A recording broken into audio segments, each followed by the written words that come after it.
Hoje o nosso assunto é soluções em armazenagem. E o meu convidado é Jonathan Gabardo, ele que é CEO da Celta Containers. Tudo bem, Jonathan? Tudo bem, Elo.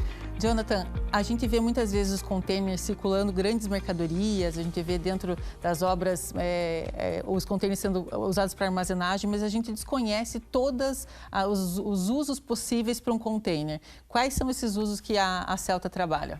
Elo, é incrível a quantidade de possibilidades que um container te permite. E o mais legal é que ele é reutilizável, né?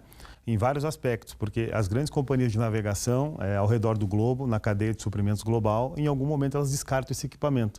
E nós pegamos esse equipamento depois de uma seleção e utilizamos em várias utilizações, né? E uma delas é a construção civil, que é muito comum, você esquece aqueles tapumes que você via antigamente, de madeira, né? Hoje você tem os módulos, né, que servem às pessoas que estão trabalhando na obra. Nós também temos a solução para armazenagem da logística mesmo, né? Você não precisa mais, de repente, ter um barracão gigantesco para armazenar, você pode armazenar de forma seccionada em containers, né? Isso também é incrível, porque dá a possibilidade do cliente ficar com uma operação muito otimizada. Né? Pode trabalhar com diferentes tipos de equipamento. Em determinado período, né? Às vezes ele tem uma sazonalidade para uma peça que está chegando, ele não quer alugar um barracão absurdo, porque aquilo depois de um tempo é pontual. Então ele aluga um container, ele diminui e aumenta o estoque dele com muita versatilidade. E vocês atendem o Brasil todo? Hoje, o Brasil todo. O Brasil, e nós temos uma operação na Argentina, no Chile, e estamos iniciando nos Estados Unidos agora. Fantástico. Mas a origem da empresa começou aqui no Paraná? Curitiba, isso. Vocês ficam ali na BR, né? Na rodovia, na 277. Ótimo. E quando a gente vê os navios com essas grandes cargas, a gente não sabe qual que é a vida útil de um container. Ele depende se é um container refrigerado, se é um container de armazenagem fria. Qual que é em média, para a gente entender assim, quanto tem de vida útil dentro da logística de navegação? Isso é uma dúvida muito comum, porque as pessoas imaginam que chega um período em que tem que descartar esse container porque ele não serve mais para nada. Não. Como existe um volume absurdamente grande de contêineres ao redor do mundo, as companhias de navegação não conseguem ter uma oficina no mundo inteiro para reparar esse container e continuar utilizando. Ele virou um commodity. Então, a partir disso, chega com 10, a pandemia esticou um pouco esse período de vida, até 15 anos, porque na pandemia ninguém produziu container, então foi uma falta absurda de equipamento. Então, hoje a gente estima que as companhias de navegação estão trabalhando com um período de 12 a 15 anos de utilização. A partir disso, elas encostam esse equipamento e fazem a venda de segunda mão, como um carro seminovo, né? A pessoa utiliza lá 40, 50 mil quilômetros e ela disponibiliza o carro para venda. Que é aí que ele chega um container ainda muito bom e que tem uma utilização e não tem ainda uma estimativa de quanto tempo dura, né? Porque ele é um aço, uma chapa de aço muito robusta, né? E que realmente com o tratamento correto, ele dura para sempre. E quanto tempo vocês estão no mercado? No mercado de navegação com containers há 30 anos, no mercado específico doméstico há 15 anos. E hoje a solução que vocês oferecem, tanto para armazenagem quanto para os refrigerados, que acho que é interessante também colocar, são soluções que também são adaptadas à necessidade de cada cliente. Exatamente. Existe uma operação de carga sensível, né? Toda aquela carga perecível que precisa de temperatura negativa, por exemplo. Nós temos um equipamento que ele vai a menos 30. Nós somos ponto de apoio crucial, inclusive na pandemia, porque nós conseguimos ajudar servindo esses contêineres para armazenagem das vacinas, armazenagem de vários tipos de remédios que estavam chegando naquele período.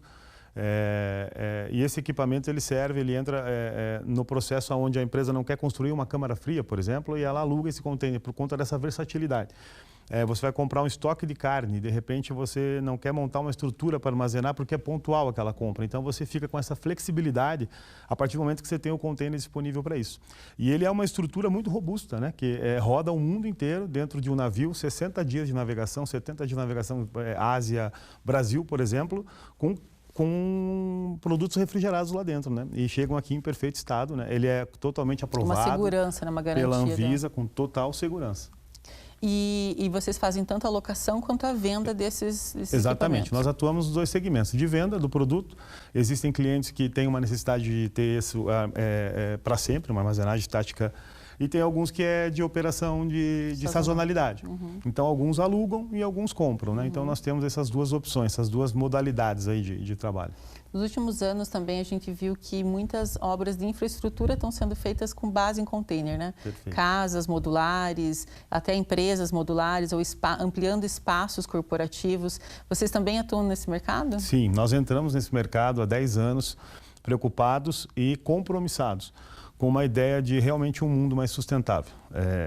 Quem se preocupa, às vezes, não está fazendo nada, mas nós estamos compromissados com isso. E entendemos que o container ele entra numa questão de infraestrutura e é possível transformar ele em várias utilizações, como a gente já falou, né? Nós fazemos lanchonetes, nós fazemos escritórios, nós fazemos casas, já fizemos várias. E você tem um custo mais baixo, né, de construção. É uma construção totalmente limpa, isso é muito legal falar. E rápida também. Numa construção convencional de alvenaria, você tem um custo, uma utilização média de 20 a 25 mil litros de água. Numa construção de container, a gente gasta em média 2.500 litros de água, falando de 10% do consumo, né? Uma obra totalmente limpa, onde você não tem dejeto da obra para ter que fazer o descarte, né? Então, assim, estamos linkados totalmente com essa questão do compromisso realmente de um mundo melhor, né? Muito bom. E que quem quiser ter mais informação ou quiser entender como que um container pode otimizar o seu negócio ou a sua vida, é só entrar em contato com a Celta. Nós temos um time hoje preparado para dar toda a resposta e oferecer realmente uma solução a mais adequada para aquela necessidade, né? Que encaixe literalmente que encaixe com a necessidade do cliente. Com a necessidade do cliente. Muito bom. Obrigada, Jonathan. É isso, querido. Obrigado a você. E na próxima semana, mais um convidado aqui no Momento Lead falando sobre empreendedorismo e sobre soluções para o mercado.